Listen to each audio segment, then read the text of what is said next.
नमस्कार बच्चों, मेरा नाम डॉक्टर पूजा श्रीवास्तव है और मैं राजकीय बालिका इंटर कॉलेज माल लखनऊ से आज आपके समक्ष समाजशास्त्र विषय लेकर उपस्थित हुई हूँ। बच्चों, आज हम समाजशास्त्र का खंड का 11वीं कक्षा का खंड का जिसका नाम है समाजशास्त्र परिचय, उसका प्रथम अध्याय समाजशास्त्र और समाज का द्वितीय भाग लेकर उपस्थित हुए हैं।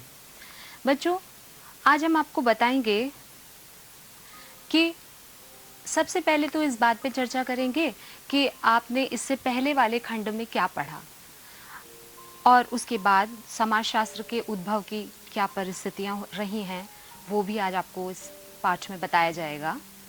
यूरोप में समाजशास्त्र के आरंभ और विकास का अध्ययन की आवश्यकता क्यों हुई, ये भी आपको बताया जाएगा और अगली चर्चा का बिंदु रहेगा कि भारत में समाजशास्त्र का विकास किन परिस्थितियों में हुआ।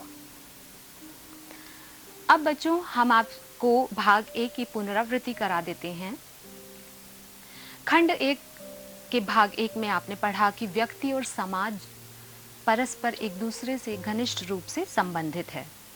सोशियोलॉजी शब्द लैटिन भाषा के सोशियस और ग्रीक भाषा के लोगस शब्द से बना, जिसका अर्थ होता है समाज का व्यवस्थित अध्ययन करने वाला विज्ञान। समाजशास्त्र विज्ञान की ही भांति सत्य की कसौटी पर जांचे हुए तथ्यों को ही स्वीकार करता है, जिसके लिए इसकी अपने विशिष्ट अध्ययन पद्धतियां हैं और इसीलिए बच्चों समाजशास्त्र को विज्ञान कहा जाता है। समाजशास्त्र में अपनी निश्चित शब्दावलियां होती हैं, जिनसे तथ्यों को पूर्ण स्पष्टता के साथ समझना संभव होता है। तो अब तक आपने ये पढ़ा है और आज हम चर्चा करेंगे कि वो कौन सी परिस्थितियां थीं जिन्होंने समाजशास्त्र के उद्भव या उदय में महत्वपूर्ण भूमिका निभाई। सबसे पहले बौद्धिक विचारधारा की बात करेंगे और उसके बाद सामाजिक और राजनीतिक सुधारात्मक आंदोलनों की। बच्चों, ऑगस्ट कॉम्ट को समाजशास्त्र का पिता या जनक कहा जाता है और ऑगस्ट कॉम्ट का मानना है कि आज का जो समाज है वो उसी रूप में सदैव से नहीं रहा, यानी समाज का विकास हुआ है और ये विकास एक क्रम से हुआ है। समाजशास्त्र का विकास ऑगस्ट कॉम्ट के हिसाब से के अनुसार 3 चरणों में हुआ। वैज्ञानिक सबसे पहले जो तीन चिंतन की अवस्थाओं से समाज का विकास हुआ। सबसे पहले धार्मिक चिंतन की अवस्था, उसके बाद तात्विक चिंतन की अवस्था और उसके बाद वैज्ञानिक चिंतन की अवस्था। यानी समाज के शुरुआती चरण में मनुष्य जो है वो हर घटना को धार्मिक कारणों से देखता था और हर घटना के पीछे की व्याख्या उसकी धार्मिक आधार पे होती थी। वो मानता था कि जो भी घटनाएं होती हैं समाज में वो किसी अलौकिक शक्ति का परिणाम है। इसके बाद आती है तात्विक चिंतन की अवस्था। जैसे जैसे मनुष्य के ज्ञान का विकास हुआ वैसे वैसे ये अवस्था बढ़ती गई और अब वो तात्विक चिंतन की अवस्था में आ पहुंचा, जिसमें कि सामाजिक घटनाओं का कारण किसी अलौकिक शक्ति को नहीं बल्कि किसी अमूर्त शक्ति को माना गया और ये शक्ति व्यक्ति में ही निहित है, ऐसा विश्वास आरंभ हो गया। इसके बाद की अवस्था आती है वैज्ञानिक चिंतन की अवस्था और आज का हमारा जो युग है वो इसी अवस्था का युग है कि जिसमें ये विश्वास किया जाता है कि केवल प्राकृतिक कारण ही नहीं बल्कि कुछ वैज्ञानिक कारण भी होते हैं जिनकी वजह से ये जो मुख्य रूप से सामाजिक घटनाओं के लिए उत्तरदायी होते हैं। तो इसीलिए समाज का अध्ययन भी उसी प्रकार से होना चाहिए जिस प्रकार से प्राकृतिक विज्ञानों में होता है। अर्थात प्राकृतिक विज्ञानों की अपनी एक विशेष पद्धति होती है अध्ययन की, उसी प्रकार से सामाजिक विज्ञानों समाज का भी अध्ययन करने के लिए निश्चित पद्धतियों का प्रयोग आवश्यक है। इसके बाद बात करते हैं स्पेंसर की। हर्बर्ट स्पेंसर ने भी समाज का क्रमिक विकास माना है, यानी हर्बर्ट स्पेंसर भी मानते हैं बच्चों कि समाज का विकास एक क्रम में हुआ है और वो क्रम कैसा है कि जैसे समाज का उद्विकास हुआ है। उद्विकास अर्थात क्रमिक एक निश्चित दिशा में होने वाला विकास, यानी एक निश्चित दिशा में होने वाले क्रमिक विकास को उद्विकास कहा जाता है। और समाज का जो उद्भव है वो भी इसी प्रकार से हुआ है। जिस तरह से हमारा शरीर जो है बहुत सारी सेल्स से मिलकर बनता है, उसी प्रकार से समाज का भी निर्माण होता है। और जिस प्रकार से हमारा शरीर जन्म लेता है, बाल्यावस्था में जाता है, उसके बाद युवावस्था में जाता है, फिर प्रौढ़ावस्था में जाता है और फिर मृत्यु को प्राप्त होता है, वैसे ही समाज का भी क्रमिक विकास होता है। और आज का जो समाज है वो इसी क्रमिक विकास के चरण से निकल कर आया है। इसके बाद हम बात करते हैं कार्ल मार्क्स की। मार्क्स ने भी समाज के विकास का को क्रमिक माना है, लेकिन उनका जो मुख्य बिंदु था वो ये था कि समाज में जो परिवर्तन होता है वो आर्थिक कारणों से होता है, यानी क्रांतियां समाज में परिवर्तन लाती हैं। और समाज में शुरू से ही, अपने आरंभिक चरण से ही कुछ ऐसी परिस्थितियां हुई जिससे जो नया चरण आया वो किसी पूर्व चरण की क्रांति के कारण आया। कार्ल मार्क्स इस समाज को इन चरणों में बांटते हैं। सबसे पहले आदिम साम्यवादी युग आता है, उसके बाद आया दासत्व युग, उसके बाद सामंतवादी युग, तत्पश्चात पूंजीवादी युग और उसके बाद समाजवादी युग की अवस्था जो कार्ल मार्क्स कहते हैं कि आने को है। तो इस तरह से समाज का विकास इस तरह से क्रमबद्ध चरण से हुआ है। और प्रत्येक युग में दो परस्पर हित विरोधी शक्तियां रहती हैं, जिनके हित जब परस्पर टकराते हैं तब एक नई संरचना का निर्माण होता है, एक नया युग का सूत्रपात होता है। ये सारी जो परिस्थितियां थी उन्होंने, या ये जो बौद्धिक विचारधारा थी, इसने समाजशास्त्र के उदय में एक महत्वपूर्ण भूमिका निभाई। इसके बाद उद्विकास के जैविक सिद्धांतों की बात करें बच्चों, जिसमें डार्विन और स्पेंसर का नाम विशेष रूप से उल्लेखनीय है। डार्विन एक जीवशास्त्री थे और उनकी पुस्तक का नाम था ओरिजिन ऑफ स्पीशीज, जिसमें उन्होंने ये बताया कि किस तरह से मनुष्य का जो जीवन है वो क्रमिक विकास से हुआ आज का आधुनिक मानव बना है। जैसा कि आपने बच्चों बायोलॉजी की बुक्स में भी पढ़ा होगा कि किस तरह से मनुष्य जो है पहले एक वानर था और धीरे धीरे उसने प्रकृति से अनुकूलन करते हुए अपने शरीर में इतनी विशेषताएं विकसित कर ली कि आज का जो आधुनिक युग है, आधुनिक मानव है, वो उसी क्रमिक चरण का परिणाम है। बच्चों अब बात करते हैं स्पेंसर की। हर्बर्ट स्पेंसर ने डार्विन के विचारों को जो है आधार बनाया और उन्होंने कहा कि जिस तरह से डार्विन कहते हैं कि शरीर का विकास क्रमिक होता है, उसी प्रकार से समाज का भी क्रमिक विकास होता है।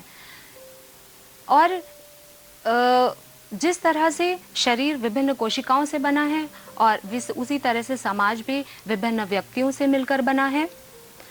जिस तरह से शरीर की कोशिकाएं जो है मरती हैं और नई जन्म लेती हैं, उसी प्रकार से समाज में भी व्यक्ति मरते हैं और नई तरह से नई पीढ़ी जन्म लेती है। समाज की निरंतरता बनी रहती है, लेकिन अंतर संबद्धता जो एक महत्वपूर्ण बिंदु है इस थ्योरी का, कि शरीर के जो विभिन्न अंग हैं वो एक दूसरे के ऊपर डिपेंडेंट हैं अपने कार्य के लिए, उसी प्रकार से समाज के भी विभिन्न अंग होते हैं जो कि एक दूसरे पर डिपेंडेंट या आश्रित होते हैं और एक के बिना दूसरे का अस्तित्व संभव नहीं होता। अब बात करते हैं बच्चों सामाजिक और राजनीतिक सुधारात्मक आंदोलनों की, जिन्होंने समाजशास्त्र को एक पृष्ठभूमि तैयार की। बच्चों ये बताना यहाँ पे आवश्यक है कि समाजशास्त्र का जो उद्भव हुआ वो यूरोपीय पृष्ठभूमि में हुआ। यूरोप में 17वीं शताब्दी के अंत और 18वीं शताब्दी का जो काल था वो बहुत ही रेवोल्यूशनरी यानी क्रांतिकारी काल था। ऐसा क्यों था बच्चों? ऐसा इसलिए था कि उस समय फ्रांस की क्रांति हुई थी। उस समय यूरोप में जागीरदारी व्यवस्था थी, सामंतवादी वर्ग था। उनके शासन में वे शासक के रूप में थे और आम जनता पर बहुत सारे विशेषाधिकारों के द्वारा आम जनता पर अत्याचार करते थे।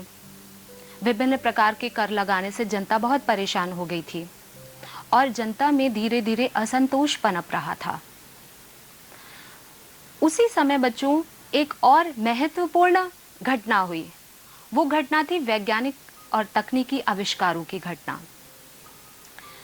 उस समय वो काल जो था बच्चों, वो वैज्ञानिक आविष्कारों का काल था, तकनीकी क्रांति का काल था। नई नई मशीनें आ गई थीं और नई नई मशीनों की वजह से उत्पादन कार्य जो था वो बहुत ही तेजी से होने लगा था। अब समाज में एक नए वर्ग का उदय हुआ था जो सामंतवादी वर्ग को चुनौती देने लगा था। ये जो वर्ग था वो मालिक का वर्ग था या उद्योगपति या पूंजीपति वर्ग था और इसमें मध्य वर्ग के लोगों की महत्वपूर्ण भूमिका थी। ये वर्ग जागीरदारी वर्ग से अपनी शिक्षा, अनुभव और दृष्टि की विशालता में बहुत आगे था और इन्होंने क्रांतिकारी भावनाओं को जन्म दिया, एक क्रांति का सूत्रपात किया। अब लोगों में राजाओं की वो जो तानाशाही वाली व्यवस्था थी उसके प्रति असंतोष भर गया और जो आम जनता थी वो समानता, भ्रातृत्व, स्वतंत्रता और लोकतांत्रिक अधिकारों की बात करने लगी थी। तो ये वो कारण थे जिन्होंने ये परिस्थितियां उत्पन्न की कि समाज का ये जो नया परिवर्तन, क्रांतिकारी परिवर्तन है, इस नई सामाजिक संरचना को समझने के लिए कोई एक ऐसा विज्ञान हो जो कि घटनाओं को वैज्ञानिक तरह से अध्ययन कर सके और इसीलिए एक विशिष्ट विज्ञान यानी समाज शास्त्र का उद्भव संभव हुआ। अब बात करते हैं बच्चों समाजशास्त्र की रचना में भौतिक मुद्दों की क्या भूमिका थी, यानी भौतिक परिस्थितियां क्या थी।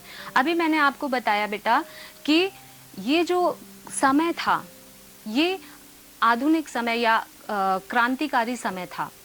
ये समय वैज्ञानिक क्रांति का समय था, औद्योगिक क्रांति का समय था।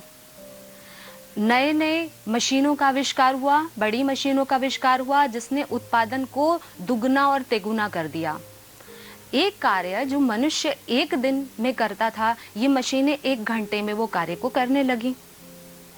तो इससे क्या हुआ बच्चों, उत्पादन बहुत बड़े पैमाने पे होने लगा। अब उत्पादन जो था वो आवश्यकता की पूर्ति के लिए नहीं बल्कि मुनाफा कमाने के लिए होने लगा और यही हमारा दूसरा पॉइंट है कि पूंजीवादी व्यवस्था का उदय हुआ। इस फैक्ट्री व्यवस्था या कारखाना व्यवस्था ने पूंजीवादी व्यवस्था को जन्म दिया क्योंकि अब जो उत्पादन था वो अधिकाधिक मुनाफा कमाने के लिए होने लगा और जहाँ पे भी उद्योग धंधे स्थापित हुए या बड़ी बड़ी फैक्ट्रियां स्थापित हुई, वहाँ पर जो परंपरागत कृषि व्यवसाय करने वाले गांव के लोग थे वो अपना व्यवसाय छोड़ के इन श्रमिक जगहों पे या औद्योगिक केंद्रों में आना शुरू कर दिए क्योंकि अब कृषि कोई मुनाफे का या कोई लाभदायक व्यवसाय नहीं रह गई थी बल्कि ये जो उद्योगों में बहुत बड़े श्रम की उद्योगों ने बहुत ज़्यादा रोजगार के अवसर उपलब्ध कराए थे जिसकी वजह से लोग जो है अपने परंपरागत व्यवसायों से मुंह मोड़ के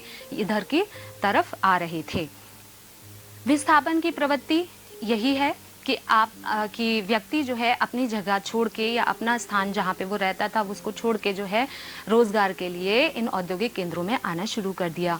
अब सेवा और श्रम एक वस्तु की तरह हो गई जिसका मौद्रिक मूल्य था और फैक्ट्री व्यवस्था की एक और बहुत इंपॉर्टेंट विशेषता थी, वो थी श्रम विभाजन और विशेषीकरण। यानी कि फैक्ट्री व्यवस्था में लार्ज लेवल पे प्रोडक्शन होता था, यानी बहुत बड़े स्तर पे उत्पादन होता था और बच्चों कोई भी उत्पादन अगर बड़े स्तर पे हो रहा है तो एक व्यक्ति द्वारा ये संभव नहीं है। इसके लिए बहुत बड़ी मानव श्रम यानी बहुत बड़ा ह्यूमन पावर जो है वो लगानी पड़ेगी या मानव श्रम की आवश्यकता होगी इसमें और इसीलिए जो है श्रम विभाजन किया गया यानी फैक्ट्रियों का जो बड़े लेवल का काम था वो छोटे छोटे भागों में बांटा गया और इसी से विशेषीकरण उत्पन्न हुआ। विशेषीकरण का अर्थ होता है अपने कार्य में तकनीकी कुशलता का महत्व बढ़ा। अब बात करते हैं बच्चों उपनिवेशवाद की। उपनिवेशवाद की प्रवृत्ति को प्रोत्साहन। उपनिवेशवाद क्या होता है बच्चों? किसी शक्तिशाली और उन्नत राष्ट्र के द्वारा किसी निर्बल पिछड़े राष्ट्र के ऊपर अपना अधिकार जमा लेना उपनिवेशवाद कहलाता है। तो बच्चों, उपनिवेशवाद की जो प्रवृत्ति थी, इसमें जो राष्ट्र था, जो शक्तिशाली राष्ट्र था, वो एक कमजोर राष्ट्र को अपना उपनिवेश बना लेता था। ये व्यापारिक नीतियों के तहत होता था, यानी अपने व्यापार को विस्तार देने के लिए ये कार्य किया जाता था, लेकिन धीरे धीरे वहाँ की शासन सत्ता भी ये हथिया लेते थे, ऐसा इतिहास कहता है। बच्चों, उपनिवेशवाद की आवश्यकता ही क्यों पड़ी? उपनिवेशवाद की आवश्यकता इसलिए पड़ी क्योंकि जब इंग्लैंड, जर्मनी, स्पेन जैसे यूरोपीय देशों में बहुत ज़्यादा प्रोडक्शन होने लगा, मशीनों के द्वारा प्रोडक्शन होने लगा, मशीनों के द्वारा प्रोडक्शन जो है वो एक लार्ज लेवल पे होने लगा। अब जो प्रोडक्शन था, जो उत्पादन था, वो आवश्यकताओं की पूर्ति के लिए नहीं था, बल्कि अधिकाधिक मुनाफे को कमाने के लिए था। और इसके लिए नए बाजारों की ज़रूरत पड़ी। नए बाजारों के साथ ही साथ कच्चे माल की भी आवश्यकता हुई, और कच्चे माल की खोज में और नए बाजारों की खोज में ये उपनिवेशवादी प्रवृत्ति डेवलप हुई, इसका जो है इसको बढ़ावा मिला। बच्चों, ये जो बहुत सारी व्यापारिक कंपनियां बनी, ये व्यापारिक कंपनियां जो थीं, ये अपने साथ माल की सुरक्षा के लिए फौजें भी रखती थीं। और आपने बच्चों ईस्ट इंडिया कंपनी का नाम सुना है, अपनी पूर्व पुस्तकों में, पूर्व कक्षाओं में आपने ईस्ट इंडिया कंपनी के बारे में पढ़ा भी होगा। तो बच्चों, ईस्ट इंडिया कंपनी भी एक ऐसी कंपनी थी जो यहाँ पे भारत में व्यापार करने के लिए यहाँ आई थी, लेकिन यहाँ पे व्यापार के बहाने उसने धीरे धीरे यहाँ की शासन सत्ता पर भी अपना नियंत्रण कर लिया। जो उपनिवेशवाद, जो देश किसी देश को उपनिवेश बनाता था, उसका ये मकसद होता था कि धीरे धीरे वहाँ अपना धर्म, अपनी संस्कृति, अपनी प्रथाओं को उस जनता पर थोप दे, और यही भारत में भी हुआ। बच्चों, इन सारी सिचुएशंस को समझने के लिए समाजशास्त्र के अध्ययन की आवश्यकता हुई, क्योंकि ये जो ये शक्तिशाली देश थे, इनका ये प्रयास था कि जिन देशों पे इन्होंने अधिकार किया है, वहाँ पर इनका शासन मजबूत हो जाए, इसलिए वहाँ के समाज और संस्कृति का अध्ययन अत्यावश्यक था, और इसके लिए समाजशास्त्र की आवश्यकता हुई। अब बात करते हैं नवीन नगरीय व्यवस्था के विकास की। बच्चों, इंग्लैंड औद्योगिक क्रांति का एक केंद्र था, और औद्योगिकरण के पूर्व और पश्चात की स्थितियां काफ़ी बदल गई थीं। औद्योगिकरण से पहले इंग्लैंड के गांवों का जो स्वरूप था, या इंग्लैंड के समाज का जो स्वरूप था, वो औद्योगिकरण के बाद वैसा नहीं रहा। इंग्लैंड में औद्योगिकरण से पहले एक बड़ी जनसंख्या गांवों में निवास करती थी। वे कृषि पर आधारित अर्थव्यवस्था थी, और लोग जो है एक सरल जीवन जीते थे, घनिष्ठ अनौपचारिक संबंधों में बंधे होते थे। लोगों की परिस्थिति और कार्य स्पष्ट और सरल थे, लेकिन औद्योगिकरण ने इन सारी व्यवस्थाओं को बदल दिया। अब उद्योग धंधों की स्थापना की वजह से जो अर्थव्यवस्था थी, वो कृषि केंद्रित न रहकर उद्योग केंद्रित हो गई, और लोग रोजगार के लिए जो है लाभकारी व्यवसायों में जाने के लिए जो गांवों से शहरों की तरफ विस्थापित होने लगे, वहां पे आने लगे। वहां पे श्रमिकों का संकेंद्रण बढ़ा, और बहुत सारी सामाजिक समस्याओं ने भी जन्म लिया। बच्चों, जब श्रमिकों का संकेंद्रण बढ़ा, तो वहां पे श्रमिक बस्तियों की स्थापना हुई, श्रमिक बस्तियां डेवलप हुई, और उन श्रमिक बस्तियों में भीड़ भाड़, गंदगी, सफाई का अभाव इत्यादि समस्याएं हुई। इसके अलावा औद्योगिकरण का एक जो स्याह पहलू भी कह सकते हैं उसको आप कि एक ऐसा पहलू भी था कि जिसने भुखमरी और बेकारी को जन्म दिया। औद्योगिकरण में मशीनों द्वारा उत्पादन होता था, जिसकी वजह से जो हाथ से करने वाले व्यवसाय थे वे पिछड़ते चले गए। हथकरघा उद्योग है या कृषि है, वे सब पिछड़ते चले गए। इसकी वजह से भुखमरी और बेकारी जैसी समस्याओं ने भी जन्म लिया। तो यूरोप में एक नई तरह की सामाजिक संरचना बनी, और इस नई सामाजिक संरचना को समझने के लिए समाजशास्त्र जैसे विषय की आवश्यकता पड़ी। अब जो पॉलिसी के मेकर्स थे, जो नीति निर्धारण करने वाले लोग थे, वे समाजशास्त्रियों की ओर देखने लगे और वे सामाजिक अनुसंधानों की सहायता लेने लगे। तो यही सारी जो परिस्थितियां थी, इनको अध्ययन करने के लिए समाजशास्त्र का उद्भव या एक ऐसे विषय का उद्भव आवश्यक माना गया जो इन सारी घटनाओं का या ये सारी सामाजिक समस्याएं हैं, इनका अध्ययन कर सके, और इसके लिए जो है समाजशास्त्र एक विषय के रूप में प्रतिष्ठित हुआ। इसके बाद बच्चों बात करते हैं यूरोप में समाजशास्त्र के आरंभ और विकास की अध्ययन की क्या आवश्यकता है। बच्चों, हम यूरोप में समाजशास्त्र का विकास किन परिस्थितियों में हुआ, इस बारे में क्यों पढ़ें? इस बारे में हम इसलिए पढ़ेंगे बच्चों, क्योंकि भारत जो है वो ब्रिटिश साम्राज्य का उपनिवेश रहा है। हम ब्रिटिश साम्राज्य का उपनिवेश रहे हैं और भारत जो है उसमें जो भी परिवर्तन आया या ये जो औद्योगिकरण और पूंजीवाद आया, वो अंग्रेजी शासन के द्वारा ही लाया गया। इसीलिए यूरोप में जो समस्याएं हो रही थी औद्योगिकरण के कारण, या जो नए परिवर्तन, समस्याएं ही नहीं नए परिवर्तन भी जो हो रहे थे, उसको भारत में भी समझना प्रासंगिक समझा गया। यानी भारत के संदर्भ में वो समस्याओं या वो नवीन परिवर्तनों को समझना प्रासंगिक समझा गया। इसीलिए हमें यूरोप के समाजशास्त्र में का आरंभ और विकास पढ़ने की आवश्यकता है। शहरीकरण की प्रक्रिया, कारखानों के उत्पादन इत्यादि मुद्दे भारतीय समाज में होने वाले परिवर्तन के लिए भी प्रासंगिक समझे गए। भारत में समाजशास्त्र का विकास।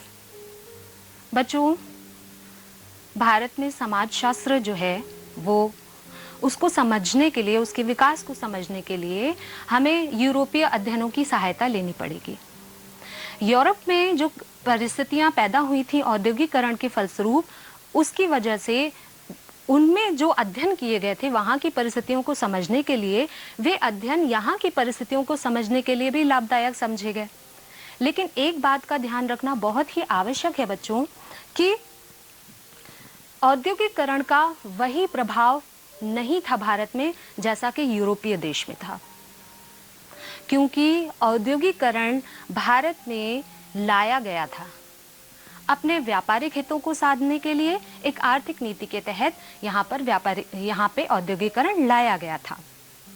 आप जानते हैं बच्चों कि भारत ब्रिटिश साम्राज्य का उपनिवेश था, और अब उस उपनिवेश क्यों बनाया गया था? क्योंकि कच्चे माल की आवश्यकता थी, क्योंकि नए बाजारों की आवश्यकता थी, और यूरोपीय देशों को भारत में इसका भरपूर भविष्य दिखा। यहाँ का जो वस्त्र उद्योग था, जो कि एक पारंपरिक उद्योग था, यहाँ का एक पारंपरिक कार्यशाला थी, वो बिल्कुल नष्ट हो गई औद्योगिकरण के कारण।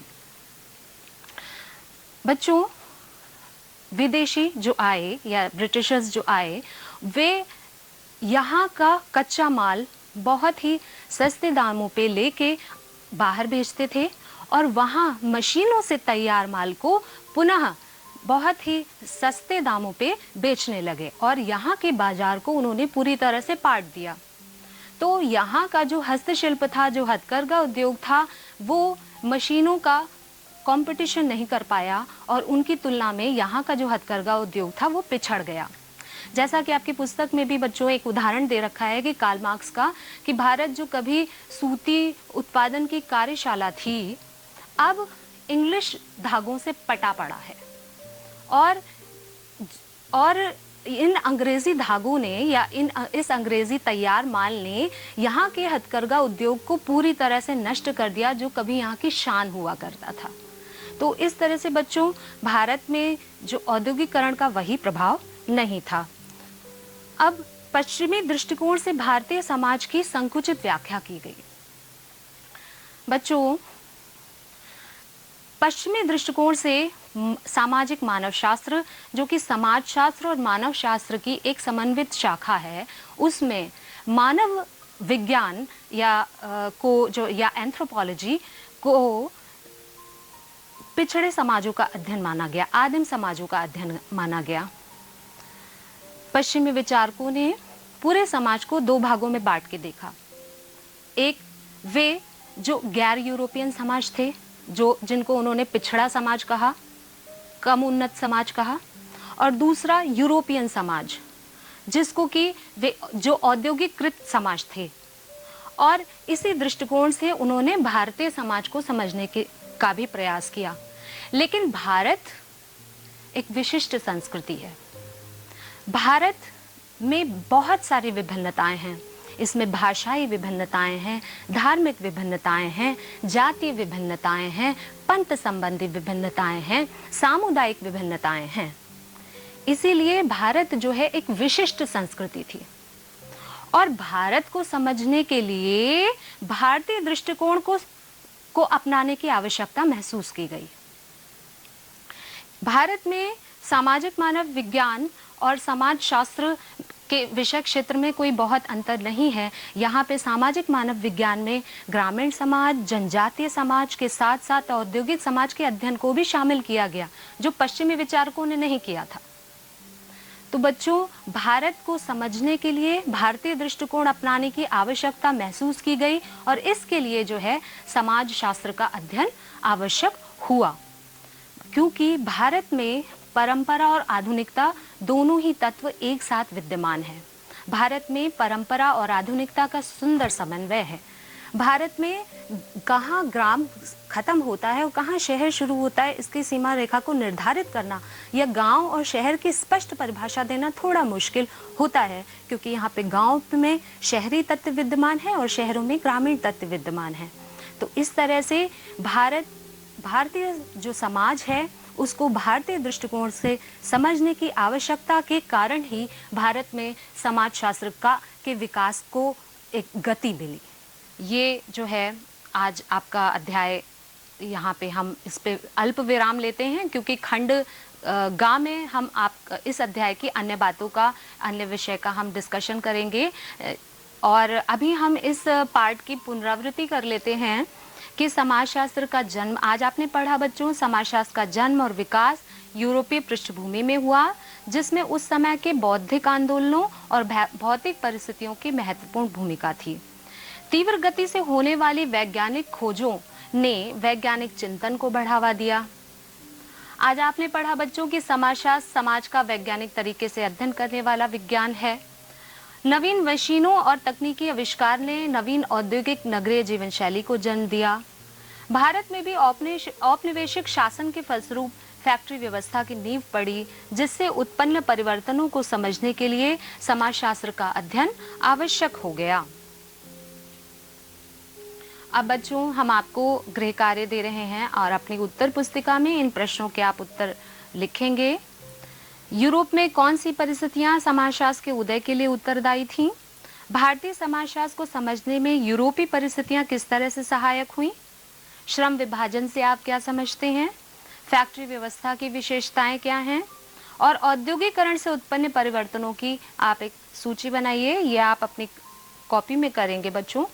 और ये जो अध्याय है, इसके संबंध में पाठ्य सामग्री और अभ्यास कार्य दीक्षा मोबाइल एप्लीकेशन पे उपलब्ध है।